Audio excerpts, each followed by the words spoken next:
আজকে রান্না করলাম ভাত,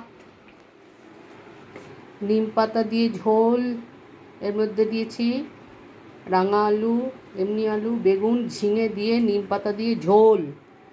আর এটা কালকের থোর ঘন্ট, আর কালকেরই এটা ভেন্ডি কুমড়ো আসবে পোস্ত সর্ষে দিয়ে মাখা।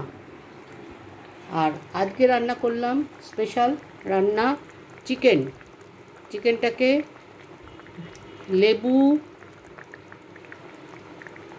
লবণ, আদা দিয়ে নুন দিয়ে ম্যারিনেট করে রাখলাম। গোলমরিচ, লেবু, লবণ, গোলমরিচ, আদা দিয়ে ম্যারিনেট করে রেখেছি।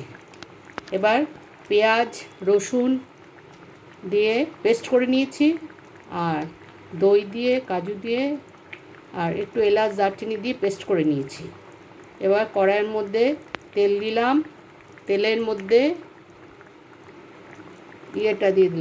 চিকেনটা দিয়ে দিলাম, দিয়ে চিকেনটা একটু ভাজা ভাজা হয়ে আসলে পেঁয়াজ রসুনের পেস্টটা দিয়ে দিলাম, নাড়ালাম, কষাতে কষাতে যখন তেল বেরিয়ে এসছে দই আর কাজুর পেস্টটা দিয়ে দিলাম, দিয়ে আবার কষাতে কষাতে যখন তেল বেরিয়ে এসছে তখন জল দিয়েছি। এখন খালি সেদ্ধটা বাকি আরেকটু। আর চিকেনের মধ্যে রাঙা আলু দিয়েছি। কেমন হয়েছে জানাবেন, কমেন্ট করবেন, লাইক করবেন, আমার চ্যানেলটাকে সাবস্ক্রাইব করবেন।